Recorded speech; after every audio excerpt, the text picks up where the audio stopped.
Stop looking at the price ticker. Seriously, stop cheering for $61. If you're staring at that green line thinking this is just another bull market, you are missing the single most dangerous signal in the financial world today.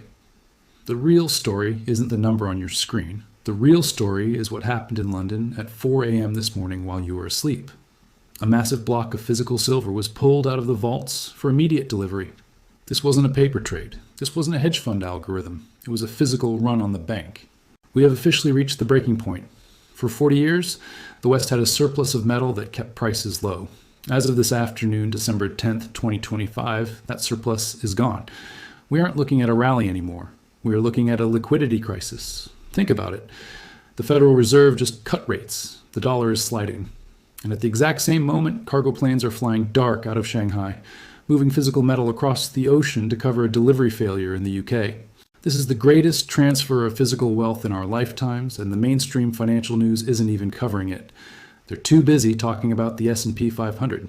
If you are watching this, you are one of the few people who actually sees the train coming. But you need to be careful, because when a squeeze like this happens, the market doesn't just go up in a straight line, it gets violent. And there is a specific trap waiting for people who are just blindly chasing the hype. I'm going to show you the data they are ignoring. I'm going to explain why this isn't just a bubble, but a mathematical certainty caused by a new kind of technology. And I'm going to tell you exactly how the supply crisis ends, because it's going to catch a lot of people off guard. To understand why this time is different, we have to completely change how we think about silver. For the last century, we treated it as poor man's gold. We treated it as money or jewelry or silverware, things that, frankly, we could live without. If the price got too high in 1980 or 2011, people just stopped buying forks and bowls.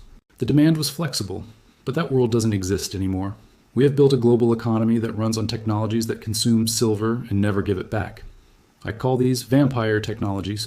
These are technologies where demand is completely inelastic. Look at the military-industrial complex. The new generation of guided missiles, drones, and satellites requires massive amounts of silver for guidance systems and shielding. When a missile is fired, that silver is vaporized. It is gone forever. Look at the solar industry. China isn't just building panels. They are building a new global energy grid. The latest generation of solar technology, specifically the TOPCon and HJT cells, are chemically bonded with silver. They use anywhere from 20 to 50% more metal than the panels we were building just 5 years ago. Once that panel is laminated and bolted to a roof, that silver is buried for 30 years. It is not economically viable to recycle it. This is a one-way street. We are taking a finite element from the Earth's crust and locking it away in landfills and battlefields. And here's why that matters for the price. Apple, Tesla, Raytheon, and Jinko Solar do not care if silver is $30 or $60. The cost of the silver is a tiny fraction of their final product, but they cannot manufacture that product without it. They will pay any price. They have to. That means the floor for silver isn't set by speculators anymore. It's set by industrial desperation. And that brings us to the elephant in the room. The reason we are seeing this price explosion right now is because one country figured this out before everyone else, China. While Western investors were busy trading paper contracts on the COMEX, China has been playing a game of physical domination. For the last 24 months, the Shanghai Gold Exchange has been draining liquidity from the West. They realized that you can print dollars, but you cannot print conductivity. The reports we are seeing, 660 tons of silver emergency shipped from Shanghai to London in October, are not normal trade flows. That is a backwardation signal. It means the London Bullion Market Association, the hub of Western trading, ran out of the specific bars needed to settle contracts. They had to go to China, hat in hand, and pay a premium to get the metal back. This confirms what the fringe analysts have been screaming about for years. The West is empty.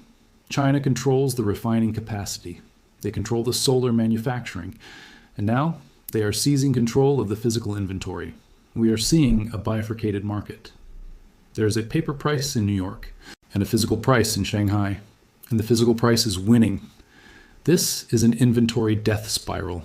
The lower the inventory gets, the more panic buying occurs among industrial users. The more panic buying, the lower the inventory gets. $62 isn't a bubble. It is the market trying to find a price high enough to convince people to sell their silver. And right now, nobody wants to sell. But there's another layer to this, a layer that explains why the Federal Reserve acted the way they did today. The title of this video mentions a hidden agenda, and I want to address that directly. Why would the Fed cut rates when inflation is clearly still sticky? Why would they risk devaluing the dollar further? Because they are trapped. They had to make a choice between saving the currency or saving the sovereign bond market. And today, they chose the bond market. By cutting rates, the Fed is trying to engineer a period of negative real rates. They need inflation to run hotter than interest rates to burn away the massive pile of government debt. But when you do that, when you tell the market that cash is a guaranteed losing bet, capital flees. It looks for a bunker. We are talking about trillions of dollars in pension funds, insurance funds, and sovereign wealth. If even half of 1% of that capital tries to squeeze into the silver market, the price cannot mathematically stay here. The silver market is microscopic compared to the bond market. It is like trying to push the entire flow of the Hoover Dam through a garden hose. The only release valve is higher prices, much higher prices. However, I need to pause here, because if I just sit here and tell you silver to the moon, I am not doing my job. I am not a cheerleader. I am an analyst. And I need to tell you how you can lose everything in this market. There's a scenario where $62 becomes a trap. It is called a liquidity crunch. We are seeing signs of stress in the broader stock market. If the S&P 500 rolls over because of recession fears, we will see a dash for cash. In a liquidity crisis, hedge funds do not sell what they want to sell. They sell what they can sell. And silver is highly liquid. We saw it in 2008. We saw it in 2020. Silver dropped 50% in a matter of weeks because leveraged traders were forced to liquidate. If you're buying right now with leverage, or if you're betting money you need for rent next month, you are walking through a minefield. The long-term thesis is perfect, but the short-term volatility can wipe you out. There is also the risk of government intervention. We have to be realistic.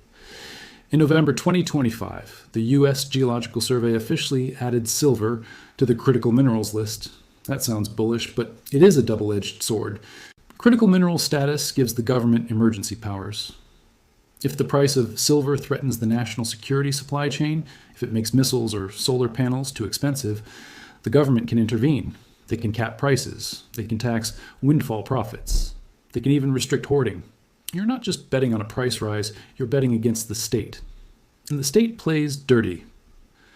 So where does that leave us? The vampire demand is real. The structural deficit has been running for 5 years, and we have burned through over 1 billion ounces of reserves. The Shanghai drain is verified. The train has left the station.